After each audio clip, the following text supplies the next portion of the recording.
ನಾವು ಭಾಳಷ್ಟು ಕಡೆ ಎಲ್ಲ ಕಡೆ ಕಾರ್ಯಕ್ರಮಗಳಲ್ಲಿ ಮಾತಾಡ್ತಾ ಇದ್ದೋ. ಈ ಸ್ಕೂಲ್ಗಳಲ್ಲಿ ವಾರ್ಷಿಕೋತ್ಸವ ಸಮಾರಂಭದಲ್ಲೆಲ್ಲ ನಾವು ಮಕ್ಕಳಿಗೆ ಮೊಬೈಲ್ ಕೊಡಬೇಡಿ, ಯಾವಾಗಲೂ ಕೂಡ ಮೊಬೈಲ್ ಇದ್ದಂಥ ಸಂದರ್ಭದಲ್ಲಿ ಸ್ನೇಹಿತರು ಇರ್ಬೋದು, ಮನೆಗೆ ಬಂದಂಥ ಸಂಬಂಧಿಕರು ಇರ್ಬೋದು, ಯಾರು ಕೂಡ ಸ್ಪಂದಿಸದೇ ಇರತಕ್ಕಂಥ ವಾತಾವರಣಗಳು ನಾವು ಭಾಳಷ್ಟು ದಿವಸಗಳಿಂದ ನೋಡ್ತಾ ಇದ್ದೀವಿ.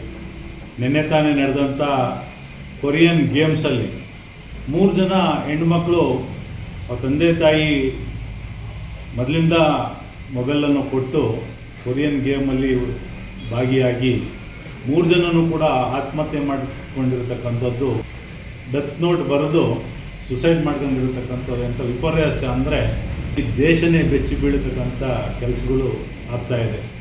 ಗೇಮ್ಸಲ್ಲಿ ಭಾಳಷ್ಟು ಜನ, ಸಾವಿರಾರು ಜನ ಸಂಖ್ಯೆಯಲ್ಲಿ ನಾವು ಸತ್ತಿರತಕ್ಕಂಥ ಉದಾಹರಣೆಗಳು ನಾವು ನೋಡಿದ್ದೇವೆ.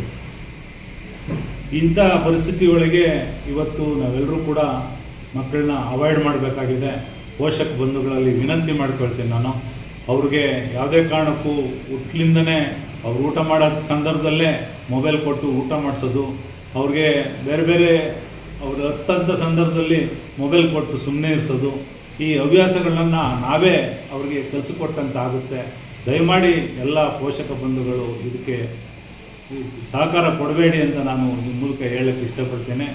ರೈಲ್ ಹತ್ರ ನಿಂತ್ಕೊಂಡು, ರೈಲ್ವೆ ಟ್ರ್ಯಾಕಲ್ಲಿ ನಿಂತ್ಕೊಂಡು ಗೇಮ್ ಆಡ್ತಾ ರೈಲ್ ಬರೋ ಸಂದರ್ಭದಲ್ಲಿ ಪಾಸ್ ಆಗಬೇಕು ಅಂತ ಯಾವುದೋ ಒಂದು ಗೇಮ್, ಆ ಗೇಮಲ್ಲಿ ಆ ಕ್ಷಣಾರ್ಧದಲ್ಲಿ ರೈಲ್ ಹೊಡೆದು ಅಲ್ಲೇ ಪೀಸ್ ಆದ ಅಂಥ ಸಂದರ್ಭಗಳು ಭಾಳಷ್ಟು ಜನ ಈ ಗೇಮ್ ಆಡ್ಕೊಂಡು ಸೆಲ್ಫೀಸ್ ತಕ್ಕೊಳಕ್ಕೆ ಹೋಗಿ ಭಾಳಷ್ಟು ಜನ ಹಳ್ಳಕ್ಕೆ ಬಿದ್ದಿರತಕ್ಕಂಥದ್ದು, ಬಾವಿ ಬಿದ್ದಿರತಕ್ಕಂಥ ನಿದರ್ಶನಗಳು ಭಾಳಷ್ಟು ನೋಡಿದ್ದೀವಿ.